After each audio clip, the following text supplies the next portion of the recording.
Donc je suis ravie de vous retrouver pour cette masterclass inédite que j'ai créée spécialement pour vous, pour le salon.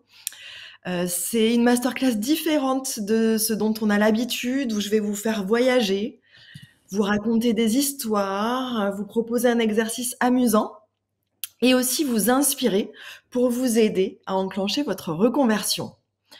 D'ailleurs, pour l'exercice tout à l'heure, prenez près de vous une feuille et un stylo.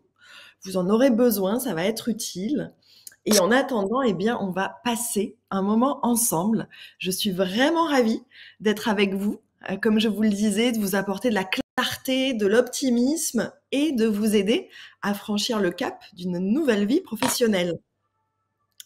Je vous avoue que j'ai aussi un peu le trac parce que comme je vous le disais, c'est un contenu inédit et un peu différent de ce dont on a l'habitude d'entendre. Donc j'espère que vous apprécierez ce que je vais vous partager. Et puis je suis surtout ravie d'offrir une surprise à l'une d'entre vous à la fin de cette masterclass. Dites-moi dans le chat, parce que je suis curieuse, dites-moi si vous me connaissez déjà ou si vous me découvrez. Dites-moi aussi, quelle est votre situation? Est-ce que vous êtes en poste? Est-ce que vous êtes au chômage? Peut-être en rupture conventionnelle, expatrié? Donc, dites-moi tout. Et quelques mots avant de commencer, si vous ne me connaissez pas et que vous me découvrez maintenant, eh bien, je suis Marjorie Lombard, la dirigeante du cabinet Dessine-moi une carrière. Je suis experte en reconversion professionnelle des femmes. Et depuis 2013, avec mon équipe, nous accompagnons les femmes en quête de sens, comme vous, dans leur reconversion. J'ai aussi formalisé une méthode pour trouver l'activité qui vous correspond sans avoir peur de vous tromper de voie. Et enfin, je suis auteure de 3 livres, notamment Dessine-toi une carrière aux éditions Duno. On vient d'avoir la 2e édition qui vient de paraître parce que c'est un livre qui plaît beaucoup. Et puis 180 degrés reconversion aux éditions Vuibert. Celui-là, il est plutôt destiné aux personnes qui veulent passer du salariat à l'entrepreneuriat. Voilà, est-ce que vous êtes prêtes? Allez, on y va. Et pour commencer, eh bien, je vais vous raconter une histoire. Je vais vous raconter l'histoire de la petite fille sensible qui avait 2 rêves. Aller sur la Lune et découvrir le pôle Nord. L'exploratrice en elle se manifestait également à travers une question récurrente. Comment savoir quel métier pour moi? Alors, elle lisait beaucoup pour trouver une réponse à cette question. Elle interrogeait aussi les grandes personnes, sans succès. Cette petite fille sensible, elle a rapidement mis de côté cette caractéristique pour pouvoir réussir et survivre dans un monde qui privilégie la logique et la raison. Devenue grande, cette femme fit de bonnes études. Elle obtint un bac plus 4 avec mention. Et puis elle décrocha un bon job, le fameux CDI. Elle avait ce qu'on appelle une bonne situation. Sauf que, eh bien, cette bonne élève modèle, arrivée dans sa vie professionnelle, elle se trouva rapidement dans une impasse. En fait, elle n'avait pas vraiment choisi ses études car elle avait suivi les voies classiques des bons élèves. Après plusieurs années en CDI, elle ne s'y retrouvait plus. Ses stratégies d'adaptation et de suradaptation ne fonctionnaient plus. Oui, elle était bonne dans son travail. Elle était même reconnue, compétente, appréciée. Sauf qu'il lui manquait quelque chose. Son job devenait un job alimentaire. Il lui fallait quelque chose en plus, une forme de supplément d'âme qu'elle cherchait depuis un moment sans le trouver. Elle, ce qu'elle voulait, c'est d'être utile à la société. Elle voulait aussi faire quelque chose qui lui plaisait. Ne pas se contenter de faire des tâches pour lesquelles elle était compétente, mais qui ne la nourrissaient pas. Et puis, elle voulait vraiment trouver cette activité qui lui correspond, et retrouver la sérénité, la joie et la satisfaction d'être épanouie dans son travail. Le problème, c'est qu'elle était perdue. Elle ne savait pas dans quelle direction aller. Il y avait trop d'options et elle avait aucune idée de celle qui serait la bonne pour elle. Elle ne savait pas si elle devait faire la même chose mais ailleurs, ou bien changer complètement d'activité.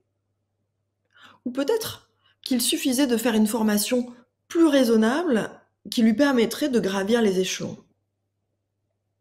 Et ces options se répétaient en boucle dans sa tête, sans qu'elle trouve de réponse à ces questions. Alors évidemment, elle espérait en secret que cela passerait. Mais non. Les jours passaient et rien ne changeait.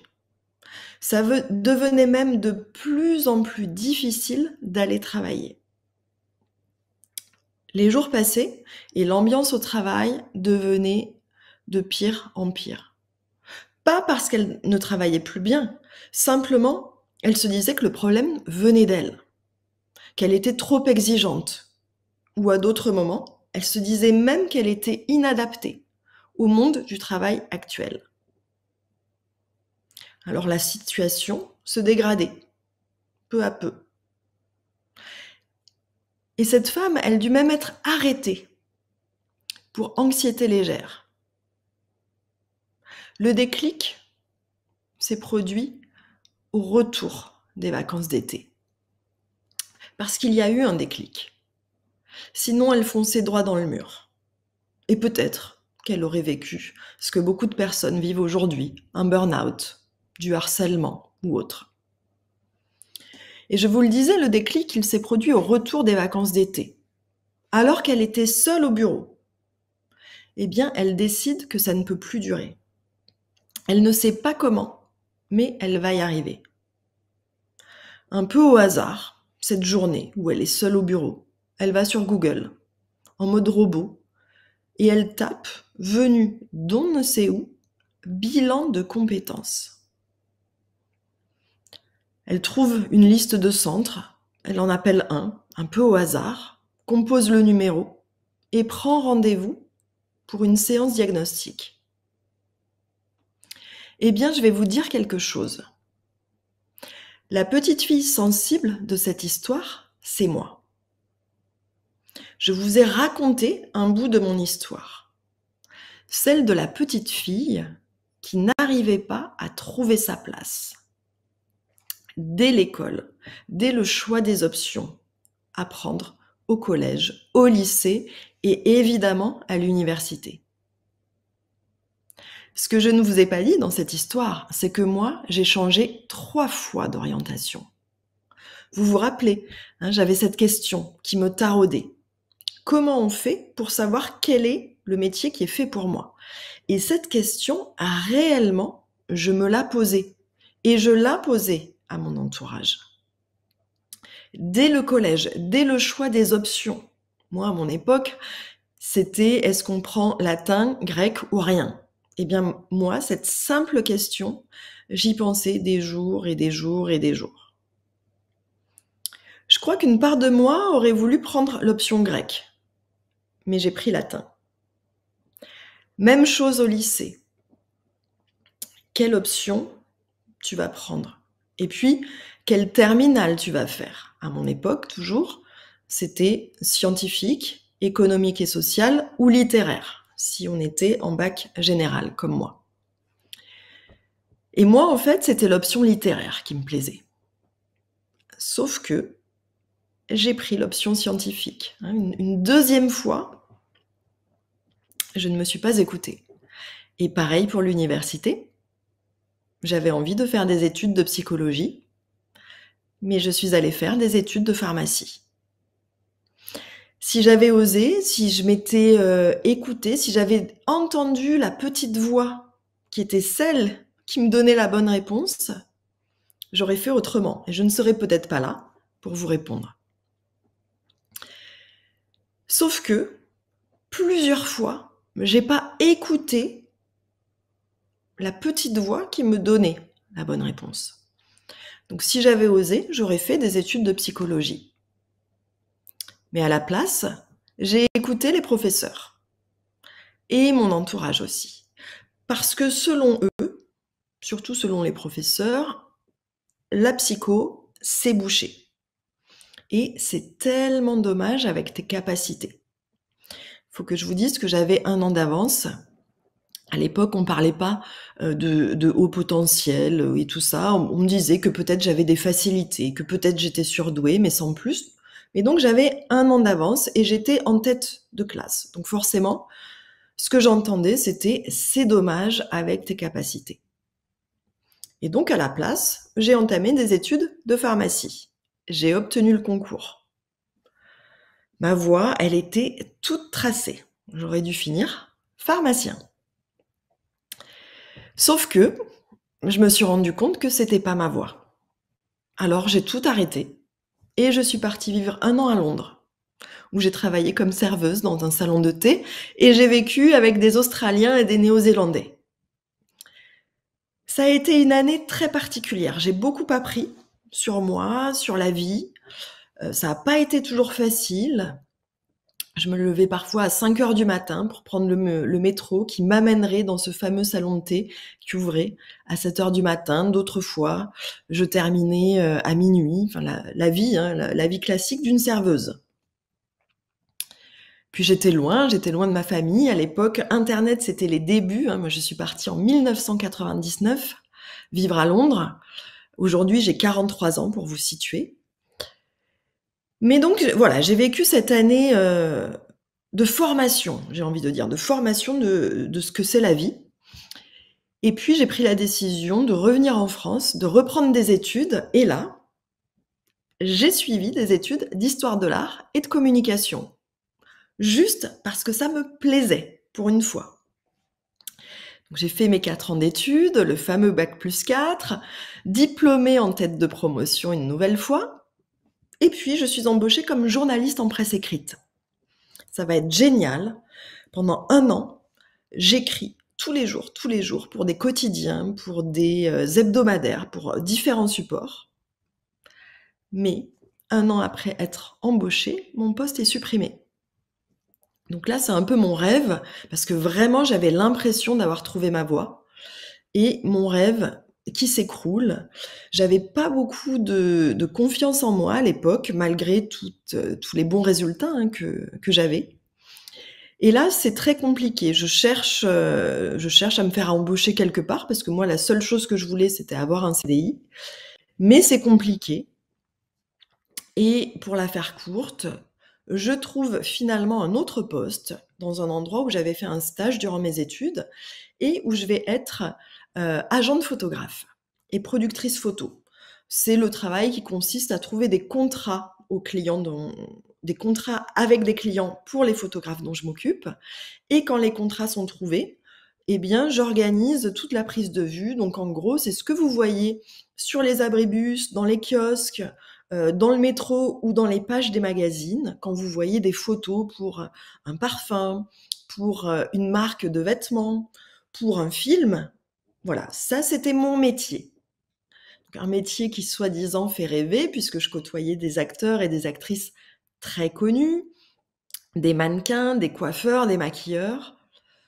Sauf que si ça faisait rêver tout le monde autour, moi, l'aspect commercial du poste et la gestion d'équipe, de projet et de budget, ça me passionnait pas du tout. Même si j'étais très bonne pour faire ça. Donc malgré mon intérêt pour la photo, puisque moi ce qui me plaisait c'était la photographie, eh bien malgré mon intérêt pour cela, je m'interroge sur le sens de mon métier. Les années passent, j'ai des relations très tendues avec, ma patronne. Ça devient très compliqué et c'est ce que je vous ai raconté tout à l'heure, hein. Les jours passent et finalement je me fais arrêter pour anxiété légère avant de foncer droit dans le mur. Et j'ai ce déclic où je vous ai raconté, hein, où je vais sur Google, je tape bilan de compétences et j'appelle. Et finalement, ce sera grâce à ce fameux coaching que j'ai pu me reconnecter à tout ce qui faisait sens pour moi. Et je découvre qu'il est possible d'allier travail et sens et plaisir. Donc là, c'est le puzzle, hein, vraiment le puzzle qui reprend forme. Et en fait, je décide non pas de reprendre des études de psychologie, parce que j'aurais adoré, mais pour moi, à l'époque, ça n'était pas envisageable. 5 ans d'études à l'université, c'était pas possible. En revanche, je découvre ce métier que j'exerce aujourd'hui, dont je ne soupçonnais même pas l'existence, qui est consultant en bilan de compétences, en gestion de carrière. Et donc là, j'ai mon eureka. Là, pour moi, c'est beaucoup plus envisageable puisqu'il s'agit d'une reprise d'1 an à l'université. Donc ça, c'est OK pour moi. Ce que je fais, hein, je vais à l'université de Paris 8 où j'obtiens un master en gestion de carrière et consultante en bilan de compétences. Toujours en tête de promo, on se refait pas. Mais là, je suis outillée à un nouveau métier. J'avais fait une rupture conventionnelle entre-temps, je vous ai pas indiqué ça. J'avais fait une rupture conventionnelle de l'agence de photographes. Je fais ma reprise d'études, pendant 1 an et je vais doubler, ce diplôme d'une formation en coaching. Parce que pour moi, c'était important d'être super méga outillée. Et donc, c'est comme ça que je fais ma rupture conventionnelle, ma reprise d'études et en 2013, je crée ma société, Dessine-moi une carrière. Et depuis lors, eh bien, j'ai trouvé ma voie puisque j'accompagne à leur tour les femmes à se reconnecter à leur vocation profonde et à se reconvertir professionnellement. Avec comme objectif ultime, les aider à réussir leur vie professionnelle. Alors autant vous dire qu'à l'époque, je suis pionnière. En 2013, on ne parle pas de reconversion professionnelle. Aujourd'hui, vous avez une chance énorme, mesdames. La reconversion, aujourd'hui, elle est acceptée. Elle fait partie des parcours professionnels. Quand moi, je me suis reconvertie, même si j'ai créé Dessine-moi une carrière en 2013, en 2010, on me regardait comme une extraterrestre quand je disais que j'allais me reconvertir et créer une activité pour aider les femmes à se reconvertir. Moi, dans mon cas, je me suis reconvertie assez tôt. Et finalement, c'est cette activité que j'exerce depuis le plus longtemps dans ma vie professionnelle. Je l'aime toujours autant, sans me lasser. Je me sens à ma place chaque jour et surtout, mon activité telle que je l'ai composée aujourd'hui, elle contient tous les ingrédients nécessaires à mon épanouissement. Je vous ai dit que quand j'étais journaliste, j'avais vécu une année de rêve. J'avais eu l'impression d'avoir trouvé ma place. Eh bien, cette composante, je l'ai inclue dans mon activité. Je vous ai parlé des livres que j'ai écrits, mais j'écris aussi des articles de blog sur mon site internet ou pour d'autres personnes.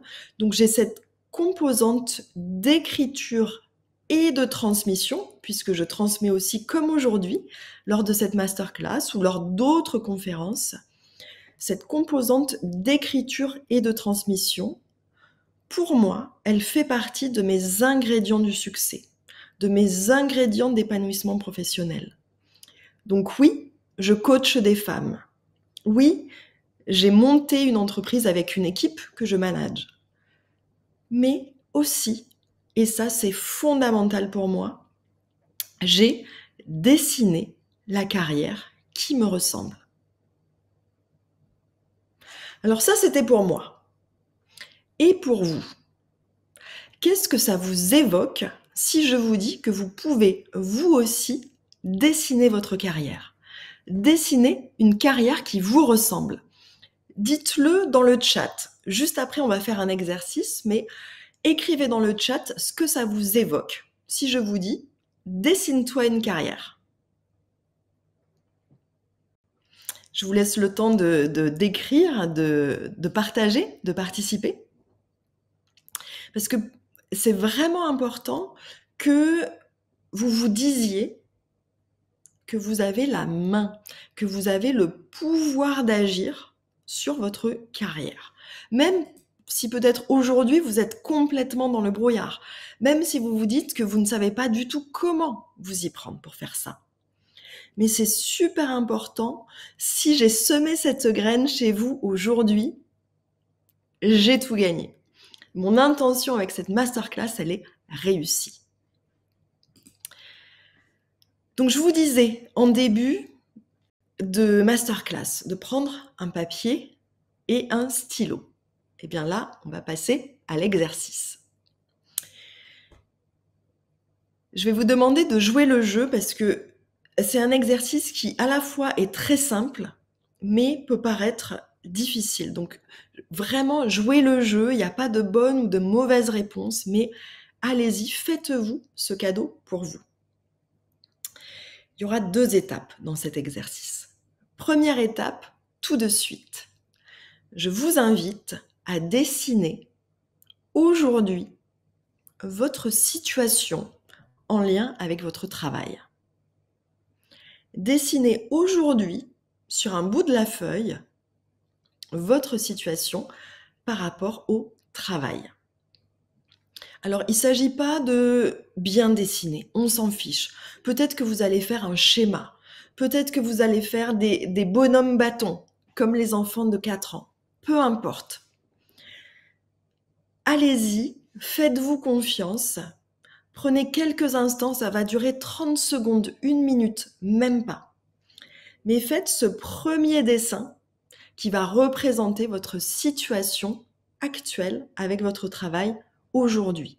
Et ce, que vous soyez en poste ou que vous ne soyez pas en poste. La situation est valable quel que soit votre contexte aujourd'hui. Et j'en profite pour saluer Lilou Newton qui nous a dit qu'elle écoutait du Maine-et-Loire et qu'elle me découvrait pour la première fois. Enchantée de vous rencontrer, Lilou, ainsi que Hélène, qui est enseignante et qui souhaiterait changer de voie, qui me découvre aussi grâce à ce salon. Il y a de plus en plus d'enseignants qui se reconvertissent. Il y a de cela quelques années, c'était inenvisageable. Moi, j'ai accompagné plusieurs femmes qui étaient enseignantes et qui se sont reconverties avec succès d'ailleurs. Le plus difficile, c'est de se dire qu'on peut quitter l'éducation nationale. Une fois que ce switch est fait, la suite se passe très très bien. Donc voilà, là vous avez dessiné votre situation professionnelle aujourd'hui.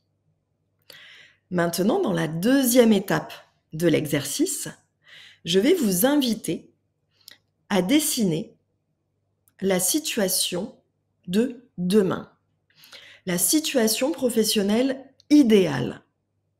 Je ne vous demande pas de dessiner le métier, puisqu'il y a de grandes chances, si vous m'écoutez, que vous n'ayez aucune idée de ce que vous voulez faire à la place. En revanche, là c'est pareil, en 30 secondes, 1 minute, dessinez quelle serait la situation idéale professionnelle. Même si c'est pas ça que vous allez faire plus tard, même si vous avez des doutes, lâchez-vous, rêvez, autorisez-vous à faire, je sais pas, un bonhomme, un arc-en-ciel, lâchez-vous. Parce que ce qui compte, c'est ce premier pas vers le rêve, vers un autre ailleurs possible. Je vous laisse quelques secondes pour faire ce deuxième dessin et ensuite on fera une autre expérience amusante.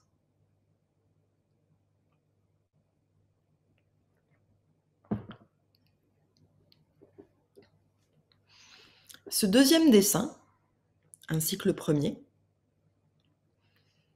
il peut servir de support à la réflexion qui va devoir être amorcée, bien évidemment, ensuite, pour trouver l'activité qui vous correspond. Mais en attendant, vous pouvez vous poser la question. Qu'est-ce que j'enlève du dessin?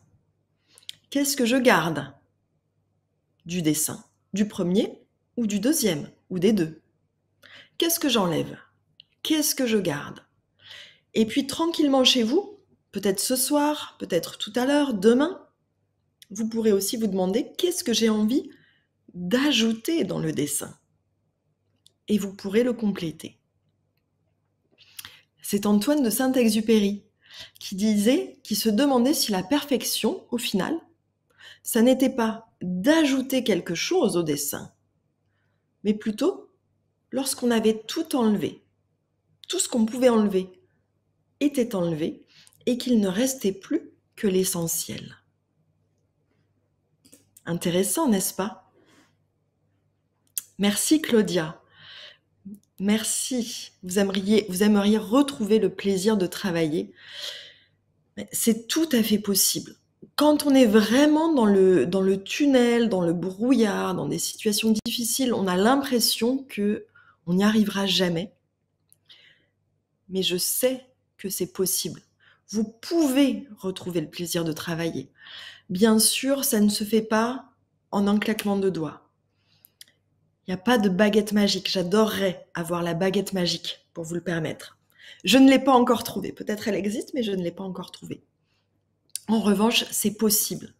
Ça demande de se questionner, ça demande de se remettre en question, ça demande aussi avoir le courage de changer de point de vue, de faire des choses qu'on n'a pas toujours l'habitude de faire, mais c'est possible. Donc vous pourrez continuer cet exercice du dessin à la maison. Vous pourrez tout à fait le continuer. Là, pour la suite de notre masterclass, je vais vous proposer une autre expérience, un autre voyage. Et je vais vous raconter une autre histoire. J'ai un livre, moi j'adore les contes.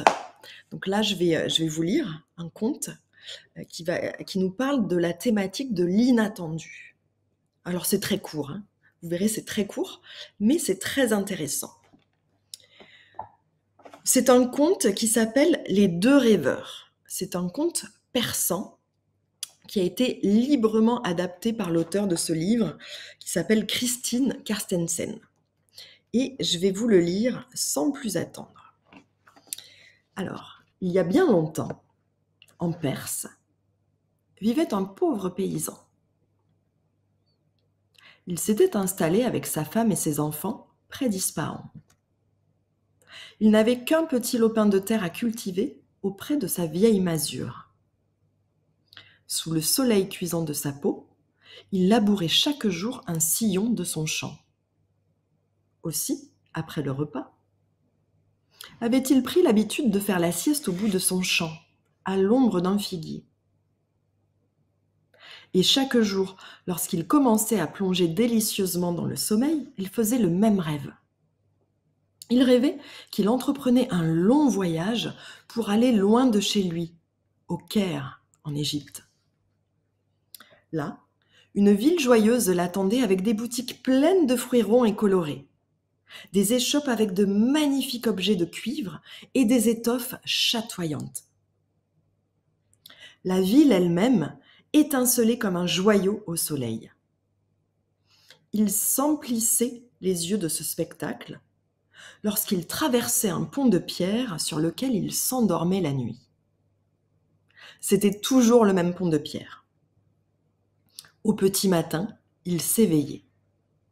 Et devant lui, dans un recoin caché du pont, il découvrait un coffre regorgeant de pièces d'or et de bijoux. Une voix inconnue et bienveillante lui murmurait alors à l'oreille. « Tu es ici au Caire, en Égypte. Ce trésor t'attendait, il t'appartient. » Notre homme se réveillait joyeux, les yeux pleins de rêves, et il se remettait hardiment à s'occuper de son champ. De temps en temps, il parlait de son expérience à son épouse. Le voyant soucieux de ne pas réaliser le rêve qui venait le visiter tous les jours, celle-ci lui dit un jour : « Prends nos économies et fais ce voyage au Caire. » Lui avait quelques scrupules, mais devant tant de compréhension et d'amour, il finit par se mettre en chemin. Il se joignit à une caravane de marchands qui transportaient leurs biens à dos de mulets et de chameaux. Le pauvre paysan restait toujours à l'écart, l'esprit rempli de son rêve qu'il n'osait partager avec personne. Après des jours et des nuits, la ville du Caire apparut, majestueuse. Il n'en croyait pas ses yeux. Il reconnut les boutiques pleines de fruits ronds et colorés, des échoppes avec de magnifiques objets de cuivre et des étoppes chatoyantes. Il n'en croyait pas ses yeux. Le soir venu, éreinté, il s'endormit délicieusement sur un pont de cuivre. Au Caire, à cette époque, il était formellement interdit de dormir sur un pont sous peine d'une amende de 1000 ducats, ce qui était énorme. Une véritable fortune, car on ne voulait pas de mendiants dormant à la belle étoile. Au milieu de la nuit, le pauvre paysan fut tiré avec brutalité de son sommeil par 2 soldats du calife. De leur voix menaçante qui faisait trembler les pierres du pont, ils lui dirent : « Que fais-tu là, mendiant en loques ? Ne sais-tu pas qu'il est interdit de dormir sur les ponts ? Paie l'amende de 1000 ducats et trouve-toi une auberge pour la nuit. » Le paysan, éberlué, expliqua qu'il était pauvre, épuisé par son voyage et qu'il n'avait même pas 10 ducats en poche. Les 2 soldats du calife l'amenèrent dans les geôles du Caire, humides et sales. Le paysan raconta son histoire au geôlier, aux autres prisonniers, mais tout le monde riait en l'écoutant. Pendant des jours, il hurla son innocence. Il hurla si fort qu'un matin, un geôlier vint le chercher pour l'amener devant le grand juge du Caire. Le paysan était impressionné. En larmes, à bout de force, il raconta son histoire au juge et celui-ci rendit sa sentence. « Je te crois. Je vois que tu es un brave homme. J'annule l'amende des 1000 ducats. Mais à l'avenir, sois moins naïf. Je vais te faire une confidence. Moi, tous les jours, pendant ma sieste, je rêve d'un coin de terre que je ne connais pas, près d'Ispahan. Il y a une vieille masure. Là, à l'ombre d'un figuier au bout d'un champ, je creuse dans ses racines et je trouve un trésor de pièces d'or et de bijoux splendides. Alors vois-tu, si je devais croire en mon rêve, il y a longtemps que je me serais égarée.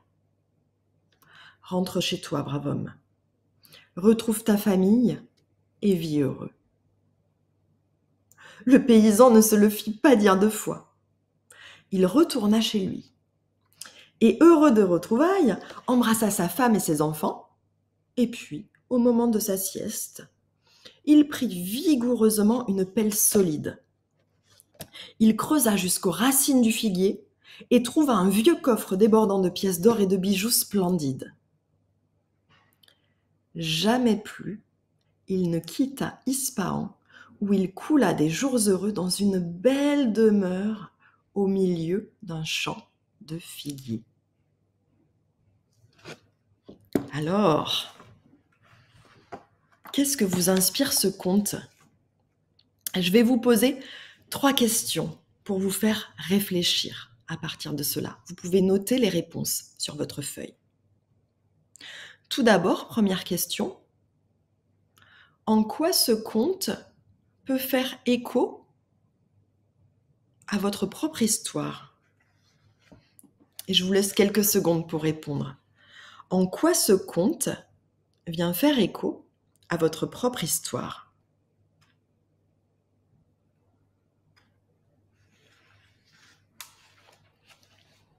Je vous laisse quelques instants pour noter.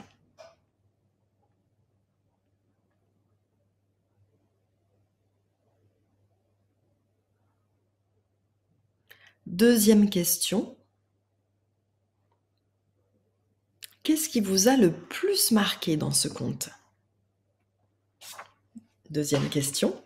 Qu'est-ce qui vous a le plus marqué dans ce conte ?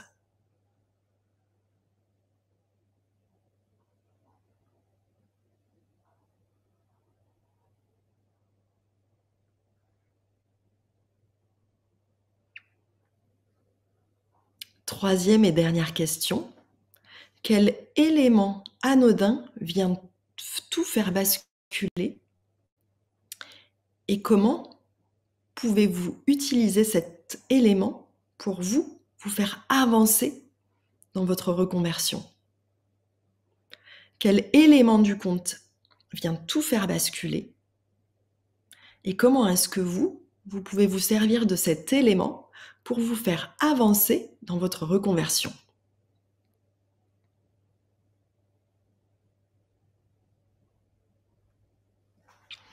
Je vous laisse quelques instants pour terminer de noter.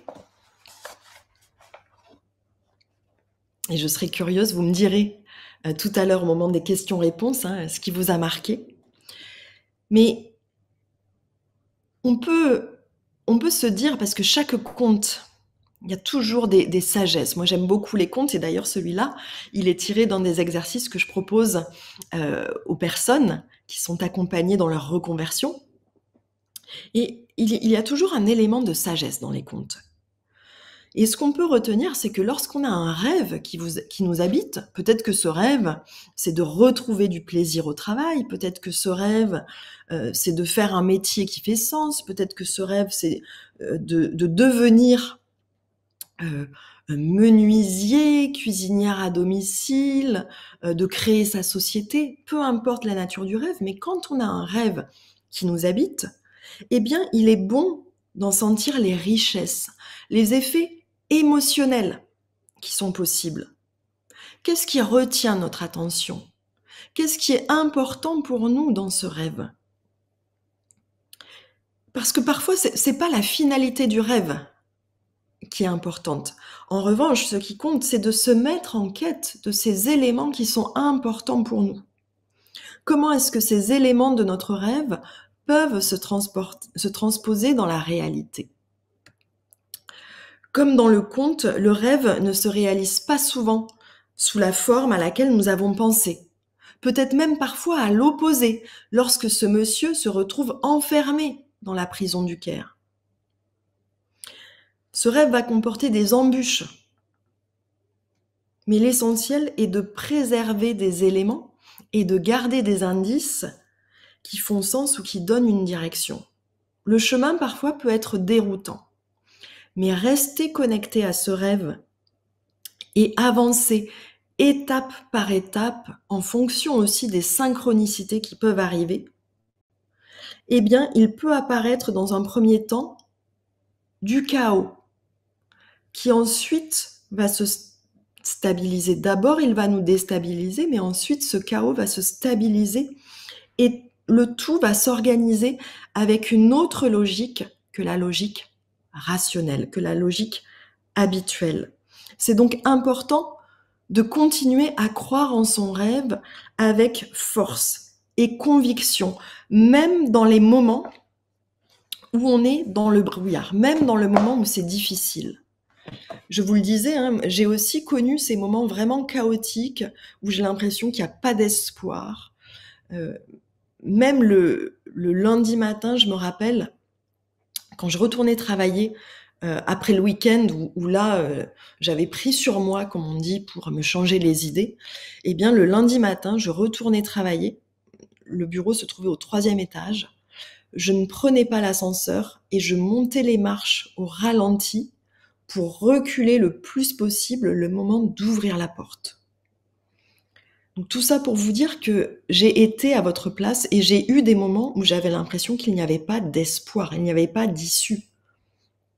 Heureusement pour moi, je suis quelqu'un d'optimiste, de profondément optimiste, à tort ou à raison, peu importe, c'est dans ma nature.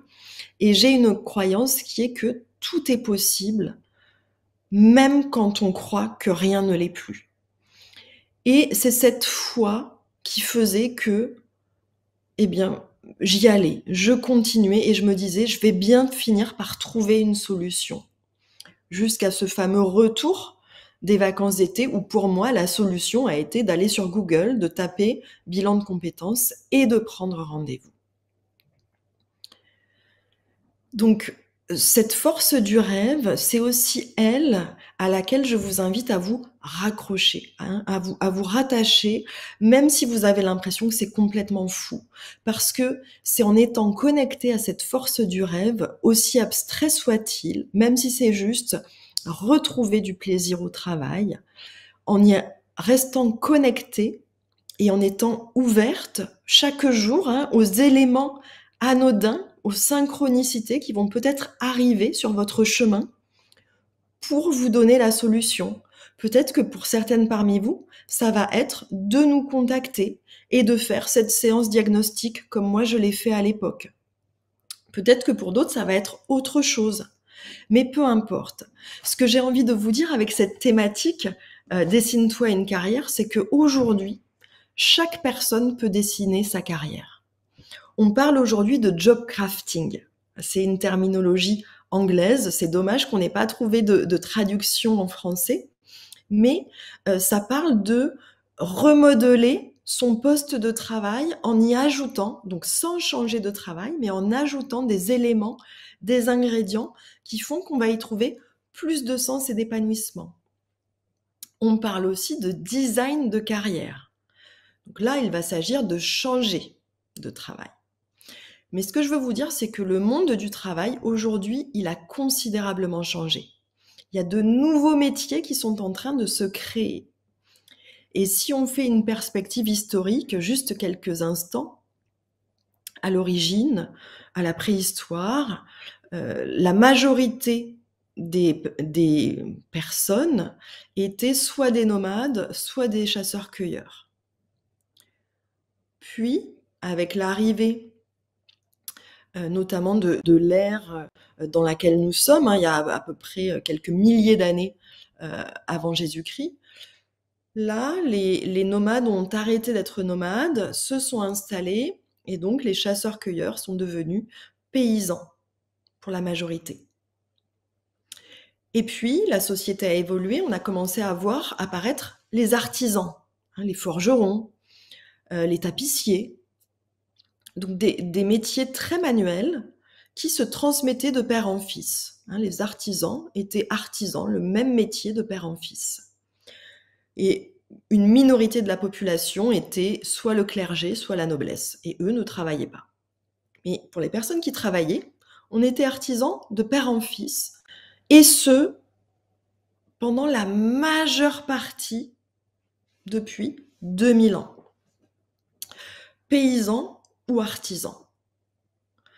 Jusqu'à la révolution industrielle. Donc là, on est à la fin du XVIIIe siècle seulement. Et la révolution industrielle introduit l'apparition d'une nouvelle classe, la classe ouvrière. Donc, les paysans sont toujours là, les artisans aussi, mais on voit apparaître les ouvriers qui vont prendre de plus en plus de place avec le XIXe siècle. Mais on est toujours dans des métiers manuels. Agriculteurs, artisans, ouvriers. Et au XXe siècle, on voit apparaître la structuration avec le Fordisme, le Taylorisme, et on va rationaliser tout cela. Ça n'est qu'à la fin du XXe siècle qu'on voit apparaître les métiers dits de service, donc immatériels. On ne travaille plus avec nos mains, on ne produit plus quelque chose de tangible, on est dans des professions de service. Et avec l'apparition d'Internet, on est à l'extrême polarité puisque on travaille en ligne, comme moi aujourd'hui. Depuis 2013, mon entreprise est en ligne. Mais avec Internet, il y a aussi de nouveaux métiers qui sont en ligne. Je ne juge pas si c'est bien ou si c'est pas bien. J'observe simplement, hein, avec cette perspective, j'observe ce qu'il se passe. Donc aujourd'hui, on est de plus en plus sur des métiers de service, même si on voit apparaître une tendance qui est au contraire pour les personnes qui travaillaient dans le consulting, dans les métiers de service, elles ont plutôt tendance à se reconvertir dans des métiers artisanaux pour retrouver le goût du tangible et créer avec leurs mains. Mais ça, c'est une tendance. Ce qu'il se passe, c'est qu'aujourd'hui, dans le travail tel qu'il est actuellement, on doit gérer l'incertitude. Sauf que c'est paradoxal parce que par définition, on ne peut pas gérer l'incertitude.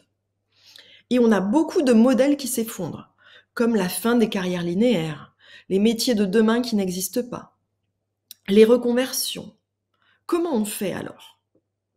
Hein, on sait que ces carrières linéaires, les carrières linéaires, ça veut dire avoir le même emploi dans la même entreprise. Ça, c'était le modèle de nos parents, par exemple. On sait aussi que ce modèle est terminé. L'Observatoire des trajectoires professionnelles a relevé qu'en 2018, 10 millions de personnes en France, c'est énorme, 10 millions de personnes en France ont connu une transition professionnelle. Donc pour gérer cette incertitude, ou en tous les cas pour la diminuer, la formation, l'accompagnement et l'orientation sont les clés de la réussite. Savoir évoluer devient une nécessité dans un marché du travail en constante évolution où chacune d'entre nous peut être amenée à changer 4 à 5 fois de métier ou d'entreprise au long de sa carrière. Donc cette compétence à savoir dessiner sa carrière, à savoir s'orienter, devient un enjeu essentiel tout au long de la vie. On voit aussi aujourd'hui qu'il y a plusieurs façons d'envisager le travail. On peut être salarié, on peut passer du salariat à l'entrepreneuriat et revenir au salariat. On peut être slasher. Slasher, ça veut dire combiner plusieurs métiers différents par choix, parce qu'on a envie. Par exemple, une personne qui a évolué dans la communauté Dessine-moi une carrière, qui était salariée chez une grande marque d'informatique et qui s'est lancée à son compte comme formatrice en informatique et chef traiteur à domicile. Donc elle a combiné ces deux activités. Donc c'est vraiment important d'entendre qu'aujourd'hui, on a cette chance, d'un certain point de vue, de pouvoir créer des possibilités avec le travail qu'on n'aurait pas imaginé, ne serait-ce qu'il y a 20 ans. Je vais vous partager quelques exemples de clientes qui ont dessiné leur carrière. Donc voilà, vous voyez ici, donc là c'est une représentation visuelle d'une de nos clientes, Maude, qui n'a non pas dessiné mais a collé. Elle a fait un collage lorsqu'elle a fait le même exercice que je vous ai proposé. Et finalement, Maude, eh bien, elle était manager dans un groupe de parfumerie, cosmétique et pharmaceutique, et elle était commerciale itinérante et manager dans ce groupe. Et finalement, Maude, elle s'est reconvertie comme architecte d'intérieur et tapissier décoratrice en province. Donc ça, c'était la façon dont elle s'est dessinée sa carrière à l'époque. Voici ici également Émilie, qui, elle, est devenue organisatrice de mariage spécialisée dans la décoration et dans les mariages qui avaient une attention particulière à la décoration. Donc là, ce sont ses premières créations et c'est un message qu'elle avait envoyé pour partager la joie d'avoir trouvé ses premiers clients. Vous allez voir aussi ici, alors là, c'est pas un dessin, c'est avec des post-it, mais colorés, comme vous le voyez. Julie, qui était avocate de formation et juriste en entreprise, et Julie qui s'est prêtée à l'un des exercices qu'on lui a proposé et où elle a fait ce jeu avec ses post-it pour découvrir sa vocation professionnelle. Ici, que vous pouvez voir là, sa vie idéal, être en harmonie. Donc elle a dessiné, vous voyez, elle a fait des schémas sur tout ce qui était important pour elle.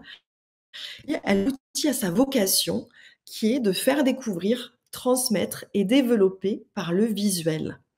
Donc Julie, qui était juriste, eh bien, elle a trouvé sa vocation et elle est en train de se former pour devenir facilitatrice visuelle et intervenir auprès d'entreprises. Ça fait partie des nouveaux métiers qui ont émergé récemment et d'ailleurs, c'était sa conclusion à la fin de l'accompagnement où elle nous a dit: «C'est extraordinaire, j'ai découvert un métier que je ne connaissais pas et qui en plus regroupe tout ce que j'ai envie de faire». Donc voilà pour quelques exemples de femmes qui se sont dessinées au sens littéral, mais aussi au sens figuré, leur carrière. Alors pour terminer cet exposé et avant de passer au moment des questions-réponses, j'aimerais conclure en faisant une transition sur l'origine du nom de mon entreprise Dessine-moi une carrière et le nom qui a donné son titre à mon livre Dessine-toi une carrière. Alors peut-être que vous l'aurez reconnu, ce nom d'entreprise, il fait référence au livre Le Petit Prince d'Antoine de Saint-Exupéry. Et je vais vous dire quelques mots sur pourquoi j'ai voulu appeler mon entreprise de cette façon-là. Ça a été mon cas et j'ai cru que j'étais un cas unique, mais finalement, je me suis rendu compte que j'étais loin d'être un cas. Notre éducation, elle ne nous apprend pas à nous connaître véritablement. Et le système scolaire et éducatif, tel qu'il est aujourd'hui en France à notre époque, et dans lequel on a évolué, ne nous a pas permis d'identifier nos facteurs d'épanouissement et de réussite au travail. C'est différent dans d'autres pays, mais en France, en tous les cas, ça n'est pas le cas aujourd'hui. Et au contraire, on vous a peut-être appris, moi, à vous conformer, à être un bon petit soldat qui réussit, qui obéit sans se poser de questions et qui entre dans le moule de la société. Alors ce moule, il satisfait la majeure partie de la population, peut-être même les 80% de la population. Mais ce moule, il ne satisfait pas les personnes sensibles et ou en quête de sens professionnel et ou les personnes dites à haut potentiel intellectuel, zèbre, haut potentiel sensitif, pour qui cela devient insupportable. Et c'est comme ça, c'est sur ce postulat, parce que je me suis rendu compte de ça, que j'ai voulu créer mon entreprise, plutôt que être salarié d'une autre entreprise qui n'avait pas ce point de vue sur l'épanouissement professionnel. Et comme je vous le disais, Dessine-moi une carrière, c'est le nom de ma société qui fait référence au Petit Prince d'Antoine de Saint-Exupéry, celui qui savait que l'essentiel est invisible pour les yeux. Et à l'époque, en 2013, où j'ai voulu créer ma société, je cherchais un nom et je ne trouvais pas. Et à cette époque, j'ai relu Le Petit Prince parce que je l'avais déjà lu. Pour la petite histoire, je l'ai lu au CM2, où notre institutrice nous avait demandé de le lire. Alors je vous avoue, je l'ai lu, mais j'ai rien compris. Enfin si, je comprenais l'histoire d'un petit prince sur une autre planète avec une rose, un mouton. Mais je suis passée à côté, comme je pense la majorité des enfants, à côté du sens profond de ce livre. Et en fait, ce livre, il m'a suivie, sans que je le cherche. Déjà au collège, le nom de mon collège, c'était le collège Saint-Exupéry. Et puis au moment où je m'interroge et où je pense que je vais arrêter les études de pharmacie, un adulte me parle de ce livre et m'invite à le relire. Et puis je le relirai encore une fois en 2013, au moment où je crée ma société. Et là, je me dis, ah mais c'est ça. Dessine-moi un mouton, dit le petit prince au pilote dans le livre. Et moi j'ai le flash. Ça va pas être dessine-moi un mouton, ça va être dessine-moi une carrière. Parce que je veux pas être dans le troupeau de moutons. Je veux faire ma voix. Je veux faire mon expérience. Je veux créer ma façon de travailler. Alors c'était complètement fou à l'époque, hein. Peut-être que j'avais une dose d'inconscience qui était nécessaire à l'époque. Avec le recul, je me dis, dites donc, j'étais assez audacieuse, mais bref, peu importe. Ce nom s'est imposé. Dessine-moi une carrière. Pour aider toutes les personnes qui n'ont pas forcément envie de rester dans la norme, ou en tous les cas dans la norme d'un job purement alimentaire sans se poser de questions, parce qu'il n'est pas question d'être marginal ou de faire n'importe quoi, pas du tout. Mais voilà, je me suis dit que peut-être pour ces personnes qui avaient envie de sortir de la norme et d'avoir un travail qui est plus qu'un travail uniquement rémunérateur, dessine-moi une carrière, ça pouvait être une bonne image. Donc voilà, vous savez tout sur la genèse de cette activité. Et je vous avais parlé d'une surprise en cette fin de masterclass. Eh bien, on va y arriver. Cette surprise, c'est que j'ai la joie d'offrir un exemplaire dédicacé de mon livre « Dessine-toi une carrière » à l'une d'entre vous. Alors, ça va être tiré au sort parmi les personnes là qui nous écoutent. Il y a juste une condition, c'est inscrivez dans le chat une question, posez quelque chose pour que je puisse voir votre prénom. Parce que sinon, je ne pourrais pas dire pour qui est ce livre. Alors, je vous laisse le temps de noter, posez une question, n'importe laquelle, dites moi. De toute façon, je répondrai à vos questions dans le chat de la rediffusion, hein, si j'ai pas le temps d'y répondre en direct. Pour celles aussi qui le souhaitent, j'ai un mini cours gratuit sur les 5 clés pour vous aider à être aligné professionnellement. Je transmettrai également le lien où vous pouvez récupérer le cours. Et donc, en attendant, je vous laisse noter votre prénom ou poser une question dans le chat pour que je puisse faire le tirage au sort et dire pour qui ce livre sera offert avec plaisir. Alors, qui est en train de participer? Excellent, ok. Alors, il y a Lilou qui va participer, il y a Hélène, il y a Claudia, il y a Virginie. Excellent.